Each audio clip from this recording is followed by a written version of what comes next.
అందరికీ నమస్కారం అండి. Welcome to Vijaya media. ప్రపంచమంతా షాక్ అయ్యేలా కోర్టు తీర్పు.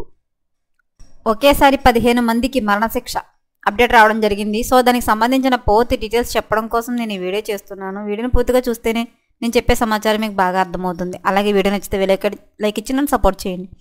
చాలామంది సబ్స్క్రైబ్ చేసుకోకుండా చూస్తున్నారంటే తప్పకుండా సబ్స్క్రైబ్ చేసుకున్నప్పుడే నేను పెట్టే ప్రతి వీడియో చూడడానికి అవకాశం ఉంటుంది. అలాగే వీడియోని లైక్ చేయడం వల్ల ఈ వీడియోని కొంతమందికి రీచ్ అయ్యే ఇన్ఫర్మేషన్ మరి కొంతమంది తెలిసే అవకాశం ఉంటుంది. సో లేట్ చేయకుండా మన వీడియోలోకి వెళ్ళిపోదాం. భాజపా నేత హత్య కేసులో 15 మందికి మరణశిక్ష విధిస్తూ కేరళ మావే లిక్కర్ అదనపు కోర్టు సంచలన తీర్పు ఇచ్చింది.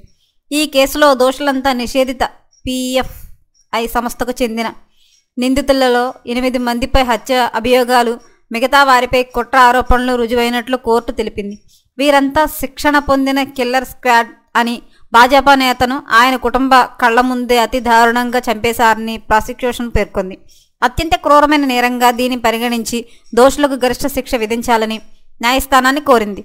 వాదనలు విన్న ధర్మాసనం దోషులకు మరణశిక్ష విధిస్తూ తీర్పు వెలువరించింది. 2021 డిసెంబర్ 19న అలప్పుజలో భాజపా OPC మోర్చా రాష్ట్ర కార్యదర్శి రంజిత్ శ్రీనివాసన్ను PFI SDPI కార్యకర్తలు అతని ఇంట్లోకి చొరబడి చంపేశారని, అతని భార్య, తల్లి, కూతురు ముందే ఈ ఘాతుకానికి పాల్పడ్డారు.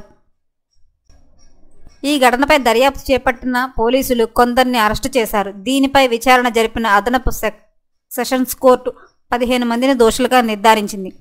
ఆ ఏడాది డిసెంబర్ 18న social democratic party of India SDPI నాయకుడు KS షాన్ ఇంటికి తిరిగి వస్తుండగా ఒక ముఠా చంపేసింది.